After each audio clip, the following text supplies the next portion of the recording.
Welcome to Tales from the Hearth. This is Lisette Alvarez. We are just about to begin part 3 of the Seamstress who wove the moon. But before, I want to again thank everyone for listening and for supporting. There will be a brief or not so brief message after the end. So please stay tuned if you want to hear more about the future of the Storyteller Project. And now, The Seamstress Who Wove the Moon, the third and final part.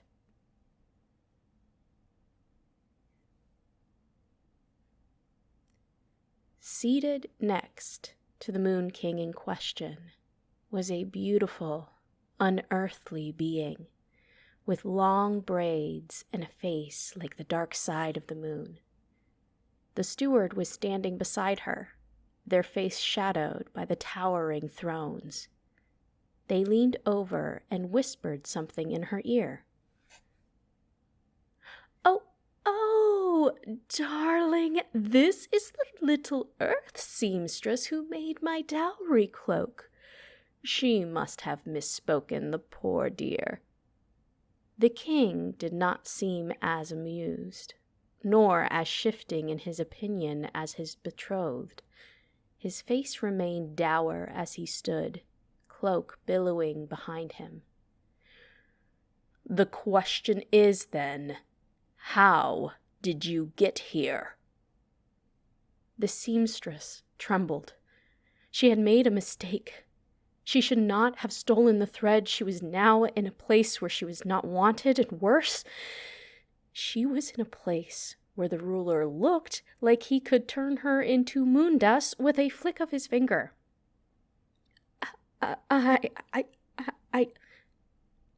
My liege, it was my mistake. I gave the seamstress one last strand of moonbeam to finish her journey here. The steward had stepped forward. The seamstress did not see their face, but the lie fell so convincingly from their lips that she was startled into silence. Your Majesty forgets. It is difficult for mortals to taste the beauty of your realm and to be so suddenly snatched away from it. You were so happy with your beloved's dowry, I felt it appropriate to gift the seamstress in return. The king's eyes narrowed in response.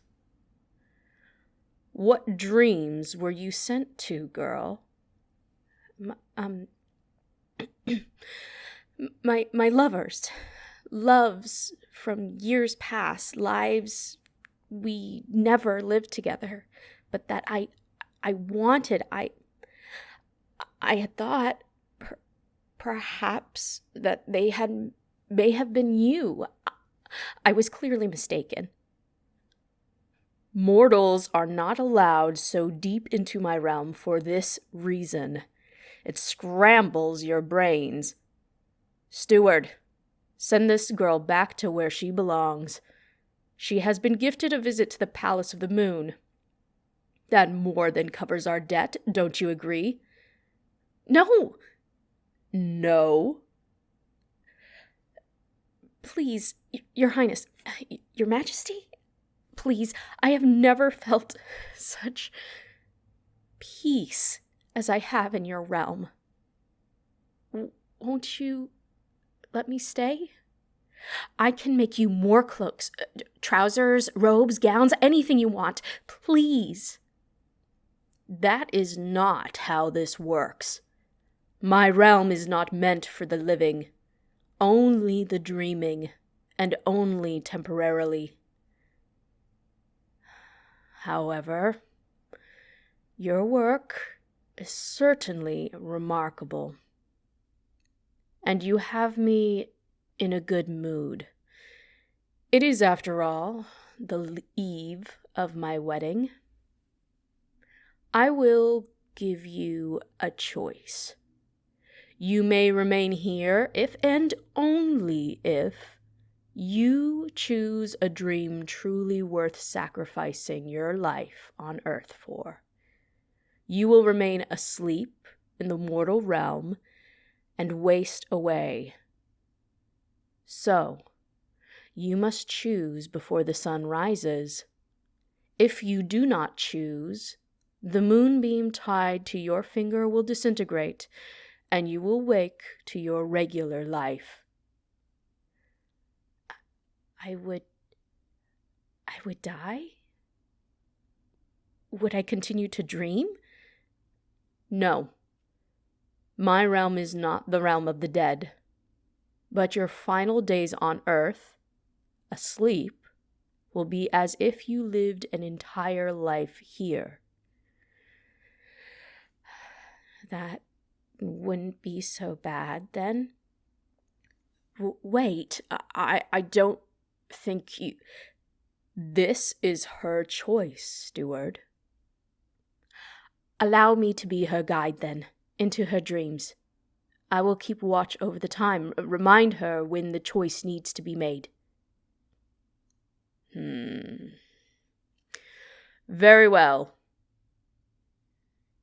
A portal opens with a twinkling of magic beside the thrones. You have until dawn.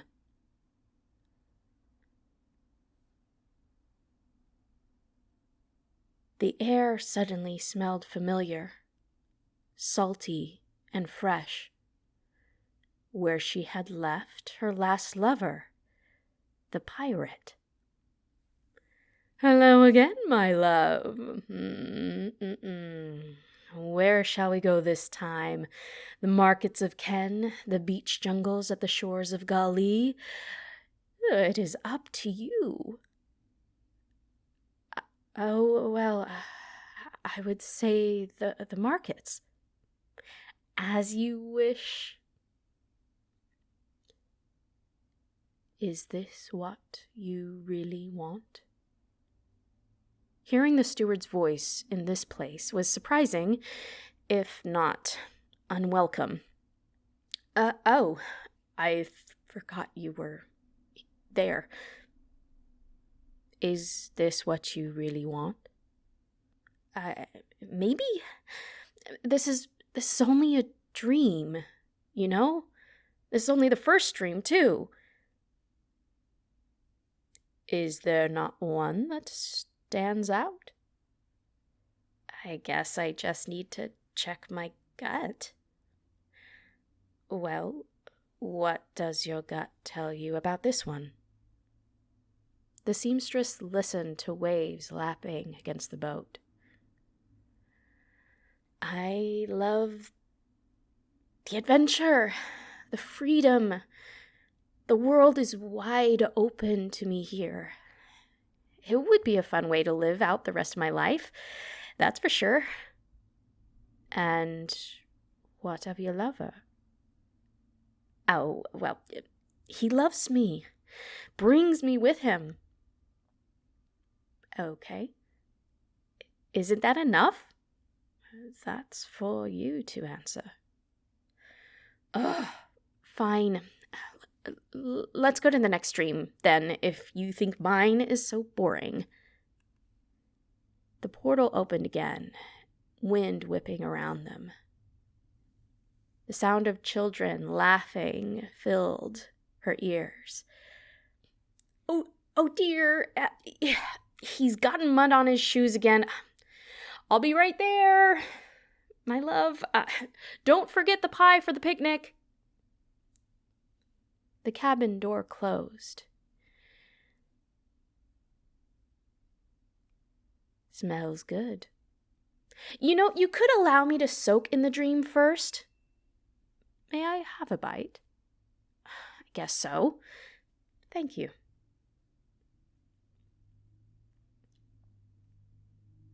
Does dream pie count as real pie? Haven't you ever noticed that food in dreams are never as satisfying as the real thing? But if that's not something very important to you, I suppose it would be bearable if you truly want to be here for the rest of your life. What does your gut tell you about this one, then? I've I've always wanted a family. One to go on picnics with, of course, not just bully me around making sure I get a commission finished on time. So, is this what you really want?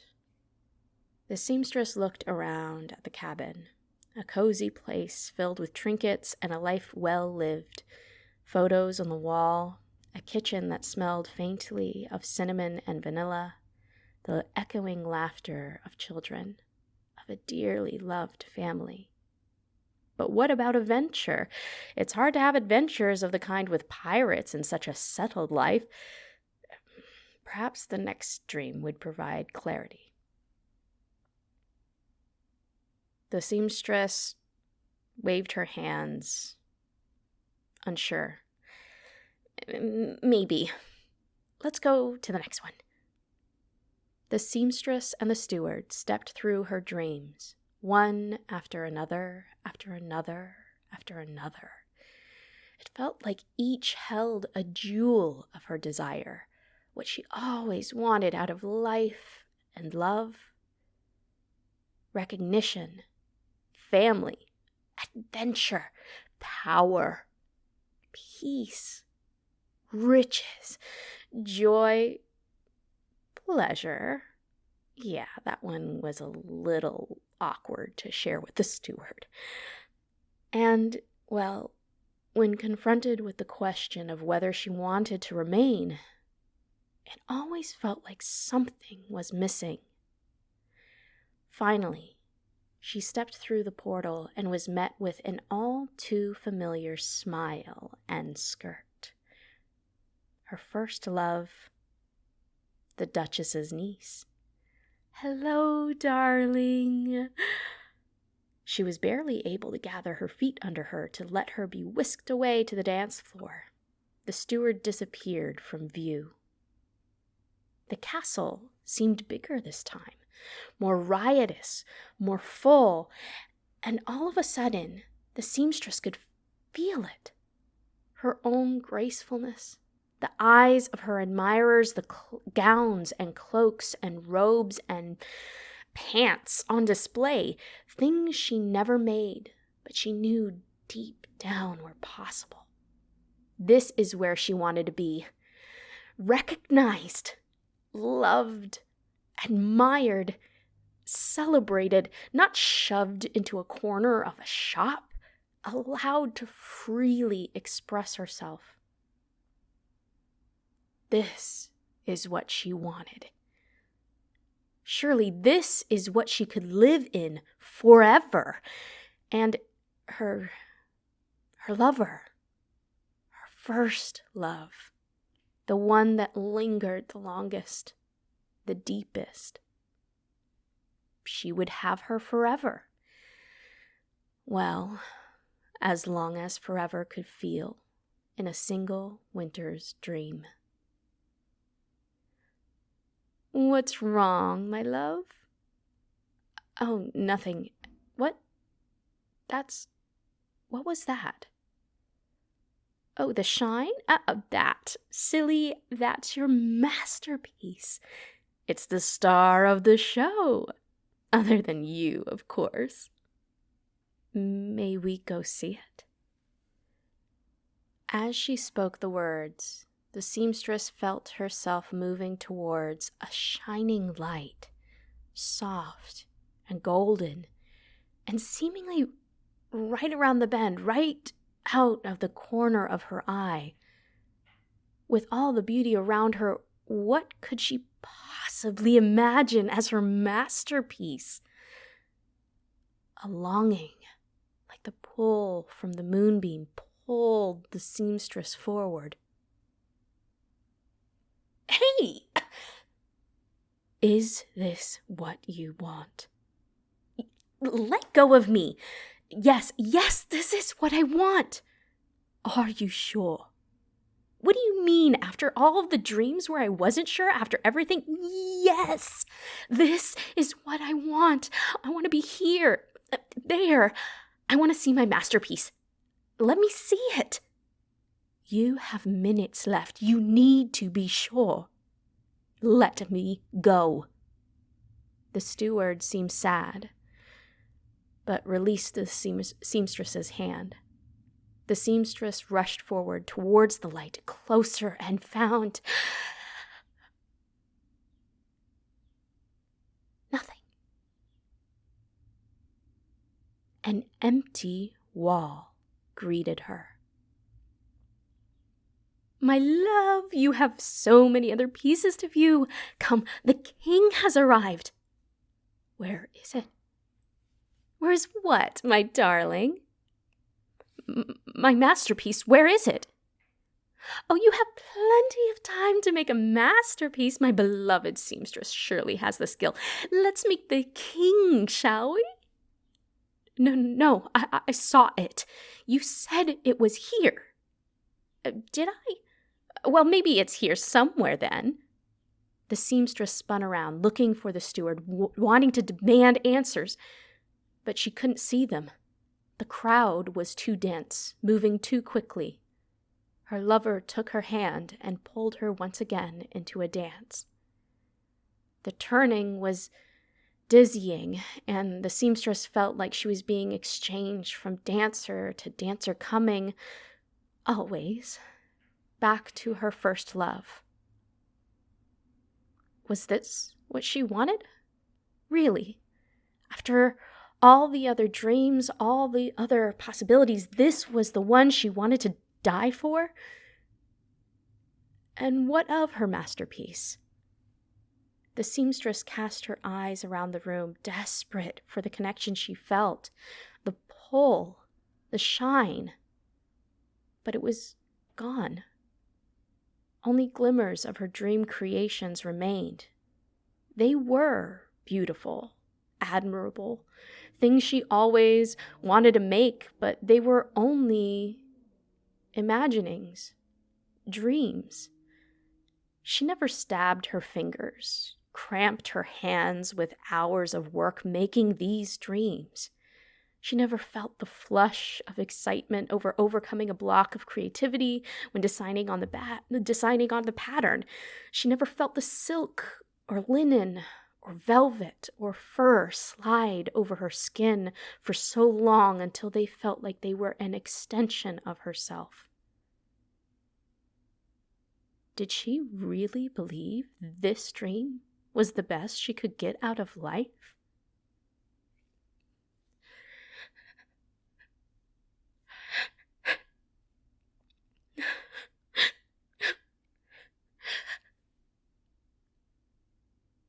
What's wrong? The seamstress looked up. Every celebrant had frozen, staring at the sky outside, which was beginning to lighten to a faint gray on the horizon. Every celebrant except for the steward, who stood against the empty wall, where her masterpiece should have been. This isn't what I want. What do you want? I don't know. I want to find out. I don't think I can find the answer here. In my dreams, the answer, it's out there. In the real world. Maybe. Maybe not. But if there is anything I have learned watching you work, it's that you have so much more to offer. Honestly, I'd love to see it if I can. But in truth, going back is completely up to you.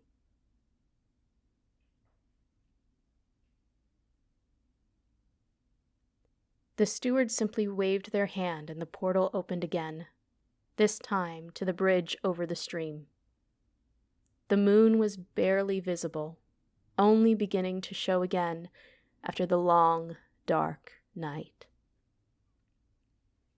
"What do you seek, traveler?" Hey, Oris! She's back! Who's back? The seamstress lady. She's got the steward with her. Well, tell them they have got, seconds until dawn. Where are you headed, folks? The seamstress took a deep breath. She finally knew where she wanted to go.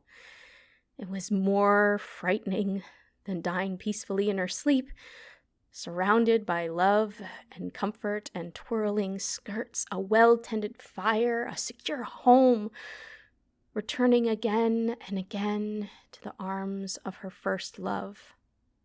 But the seamstress finally knew that dream was not worth living for. Home. I want to go home. 2 tickets back to the Blue Marble. You got it. Cross the bridge, down the path, and you're there. 2 tickets? If you don't mind, I'd like to accompany you back to the real world. I've grown a fondness for it, to be honest. No, I don't mind, that is. Good.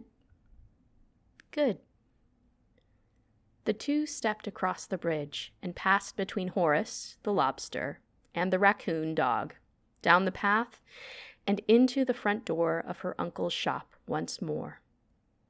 The first golden rays of dawn, strangely like the shine of her unmade masterpiece, lit up the front of the store. She walked over to the table where she had left the steward's bonus. It was heavy, filled with coins, filled with possibility.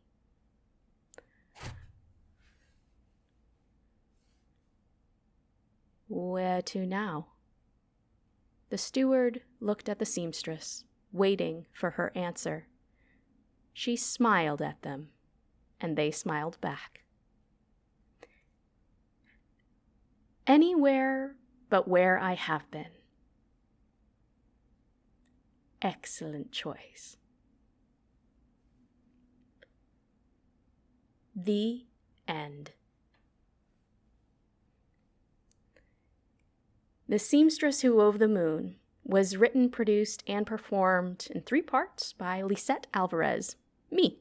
This production is an experiment from the Storyteller Project. You can learn more at stormfireproductions.com/storyteller.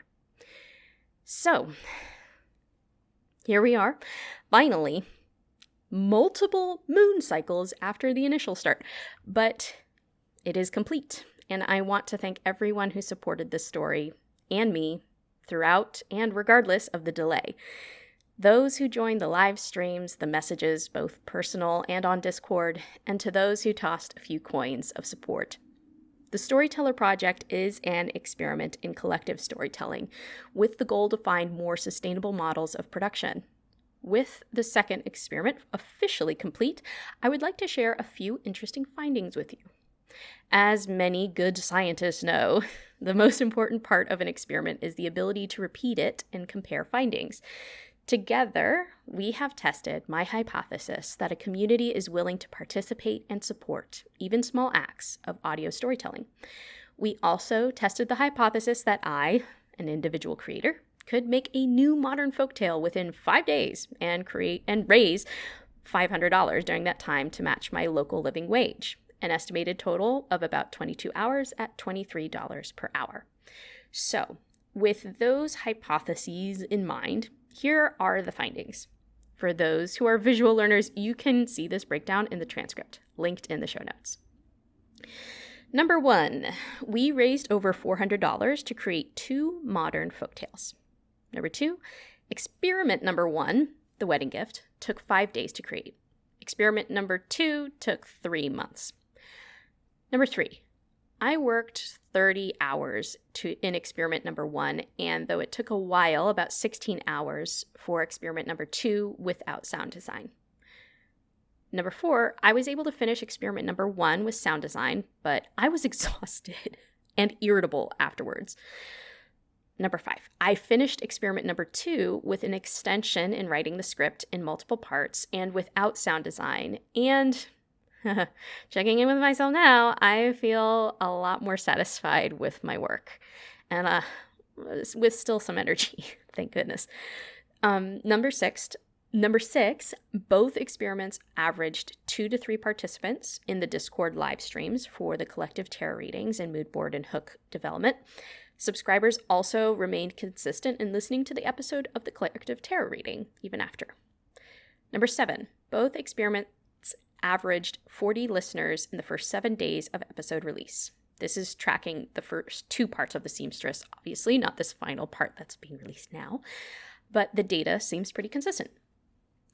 So your takeaways may vary, but I'll share with my personal takeaways and how it's going to inform what this show looks like for the next experiment. Obviously, there's going to be more interviews with storytellers. I will be doing that consistently once a month as well. But for the experiments, this is how this is going to look. I think it's safe to say that this experiment is worth repeating, albeit with an adjusted model of sustainability. The next experiment will run Friday, August 4th, 2023, through Monday, August 7th.